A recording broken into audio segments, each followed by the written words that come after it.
That's how in literally an afternoon I realized this might have been our biggest mistake of the build so far. Yeah, we're having some regrets. Over the last 4 years, I've been making adventure films out of my Sprinter van. Now, together with my wife Janelle, we are finally giving our van the build out it deserves.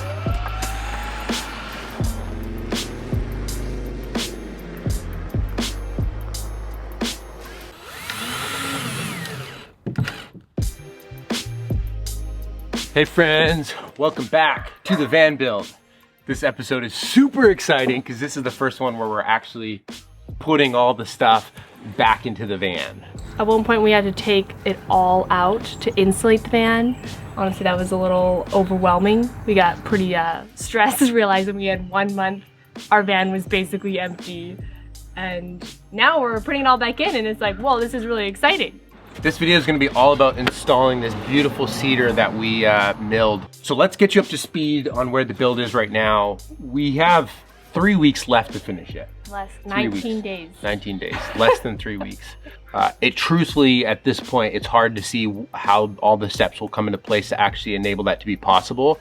So we haven't really come up with a plan B yet of what we're going to do if we don't get everything. We don't really know what we're going to do, but that's enough. That's enough for now. And let's show them around. Yesterday, big day, we installed our headliner shelf. It's got a white face to it, which was Janelle's idea. And when you work with white stuff with dirty hands, you get it dirty. It's actually on a dimmer switch, so you know when we're driving in the dark and I want to turn on the light and look at the map, it doesn't blind Levi. This is a little mount for a fan or potentially other things that would hook up to 12 volt. There's a lot of little wires that we're still continuing to run. We finally installed the front section of our floor and it's been holding up great. It's really dusty now, but it's been actually cleaning real well. We've been like working on it and haven't been taking care of it really, so. Levi did a great job wrapping our door trim area in this wonderful fabric. It's actually the same fabric that we used on the headliner shelf. So the other day we headed over to the barn where our cedar has been drying for months.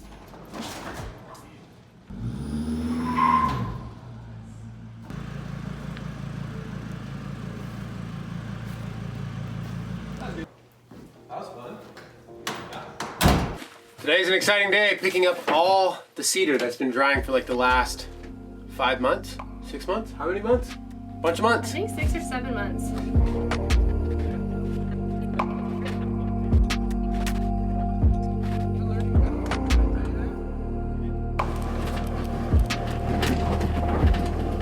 You know what's exciting about right now? We are about to start putting our cedar siding on. Right here. It's so exciting. I've been like waiting for this day.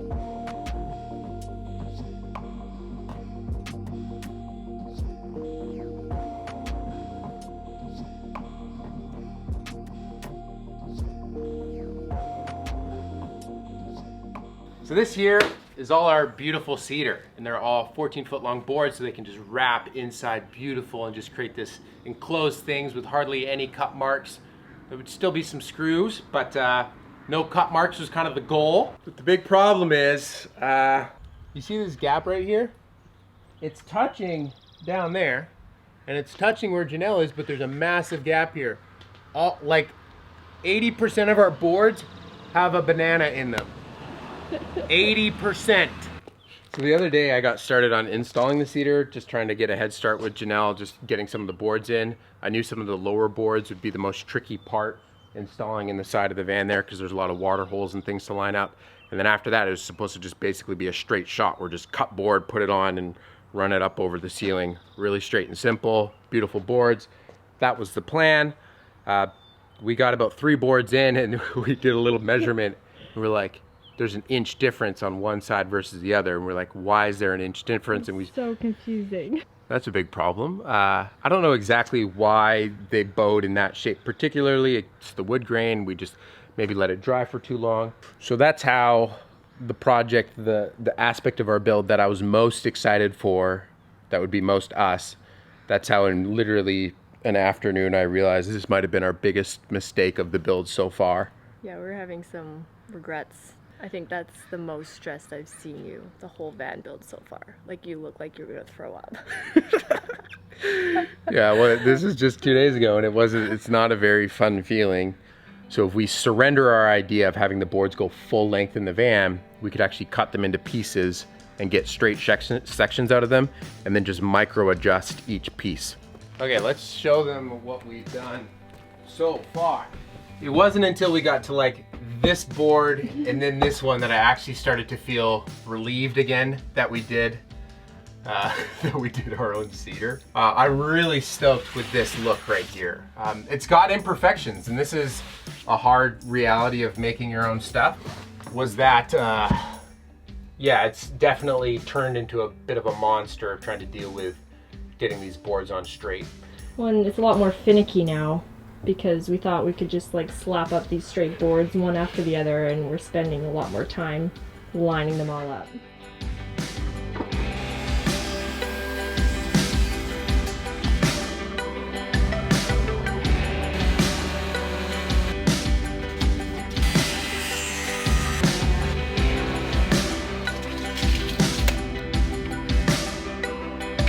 Put that little metal template for drilling holes.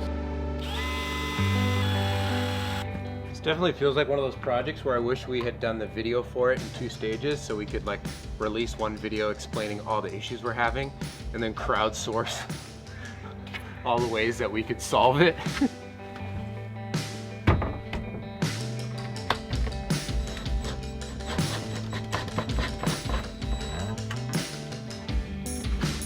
I think I might need your hands to help push down for this middle section.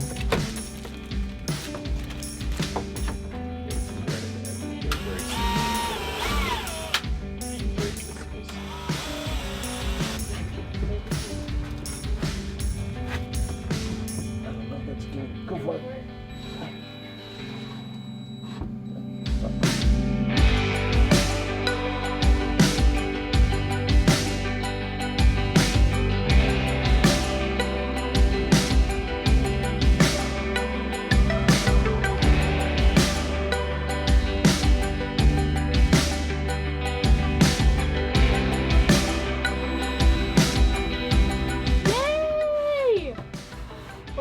Ceiling!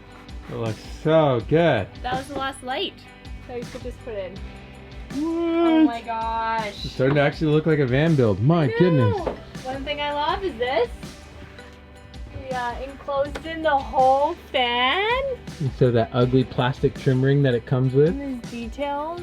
We'll push it in flush there in a moment and glue it in place, but oh, that looks so good. Yeah. It's got some character, and the color tones are super nice. We haven't even oiled it yet. I know. I'm curious what it's going to look like. Hey friend, I wanted to pause the van build and take a moment to tell you about the sponsor of this video, which is Squarespace. Squarespace has really been invaluable in helping make all my creative ideas happen. If that's sharing a new film I've made with the world or launching my production company, I've been using Squarespace to manage my website and help make all of that happen. My favorite thing with Squarespace is it's just so simple. So that way you can stop putting it off, saying, you know, I'll get to it tomorrow. You can just get to it now, build an awesome website with one of their award-winning designer templates, and just get your message out into the world. So that way you can spend more time on what really matters.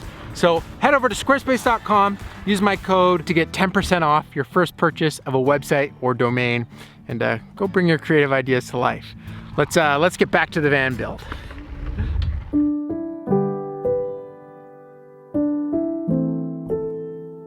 What are we doing now? We're gonna drill some holes in the roof. This, which is gonna have our wires coming out of it through there, nice seal. It's gonna be mounted on the top of the van. We spent so much time waterproofing the roof that just the thought of drilling more holes up there just kind of hurts my heart a little bit. So I have very carefully measured out. I'm gonna drill my holes right there, so that way this homeboy can be sealed right like that.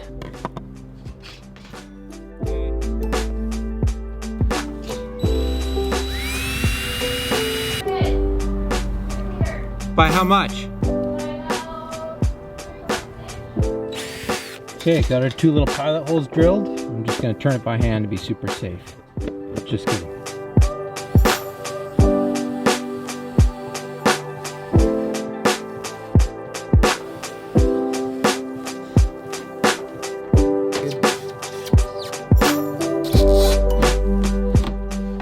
Seriously love this wiring though. It's just like, especially this 12 gauge stuff just means business.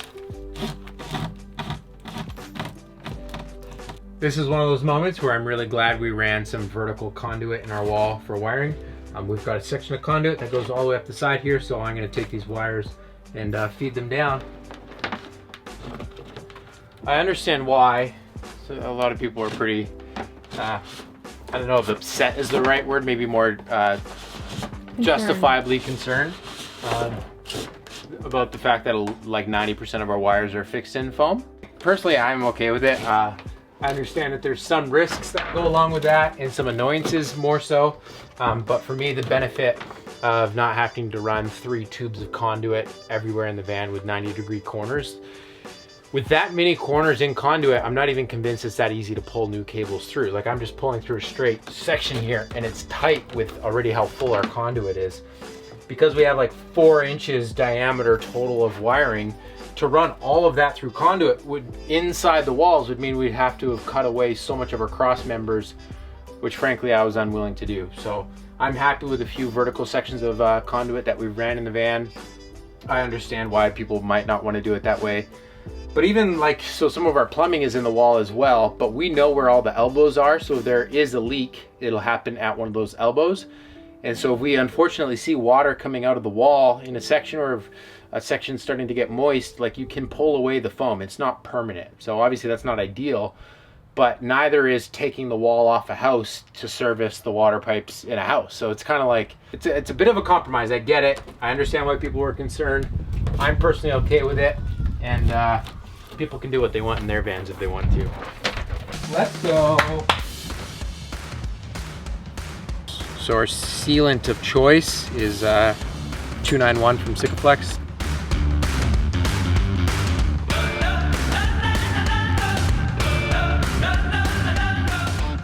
Glad we're only putting in 2 of these. It's kind of annoying. What's going on, Levi? We're on to like our last boards of cedar, at least for the walls, and it's a good feeling. It's like we won't ever be in a shell again. Won't ever be in a shell again. We'll say this is a lot better than just a bunch of pallet boards that I ripped apart in a weekend. I could almost just live in this cedar shell. You know, I love it so much.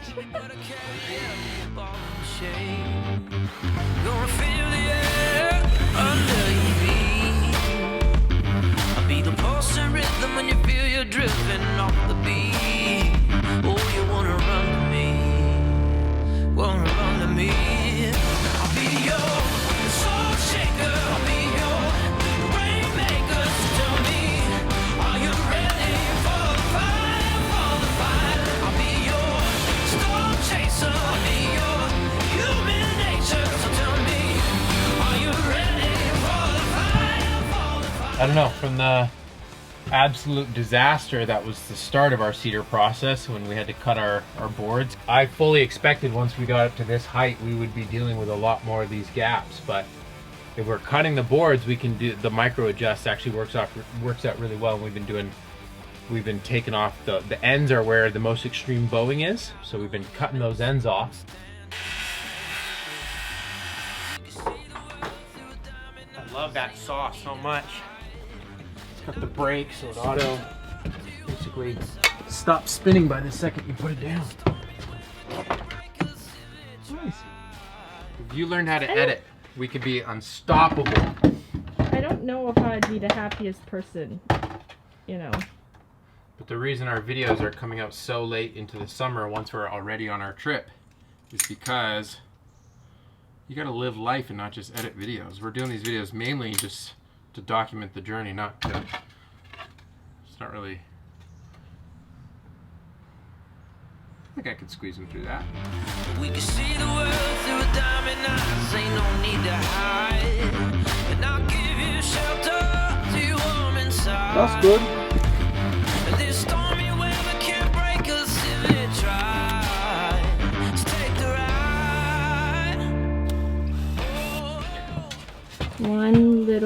facade of insulation left. Cedar. Well, insulation showing, covered by cedar. Does it fit? Does it fit? Oh yeah! Look at that! That's good enough for me.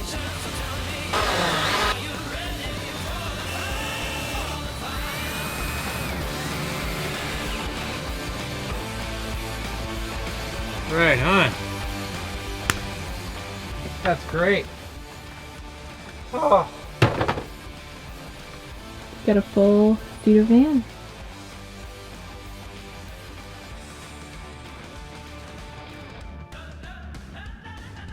Fantastic. I want to say we're done. We still We have all are the cabinets to build far from done. and electrical system to install, but we are very close to being done. This project is much easier done with 2 people. I'm holding up each board, trying to see if things are level. But I think that's where we're gonna close off this episode. This will be kind of our main cedar install. We'll tackle the other finicky areas throughout, and hopefully we get some on the doors before we leave. But Janelle's gotta leave for her last shift of work. Last one. And my then goodness. it's full-time VanBuild only. If you want to see more videos from us, if you want to put a vote of confidence into our YouTube channel, we do this because we love it. But if you support our Patreon, that's a great way to help justify all the time I spend editing the videos. So if you want to be a supporter, that's a great way to do it. But that's going to be it for this one. Remember. Life's better when you make stuff. Peace. Hi, I'm Tony in West Virginia, and I'm a proud supporter of Levi Allen over at patreon.com. Come join us as we share together in our community. Whether you're a creator, a builder, a designer, or an adventurer, whatever it is you do as you make stuff, come join us as we all grow together. And as Levi and Janelle always say, life's better when you make stuff. We'll see you soon.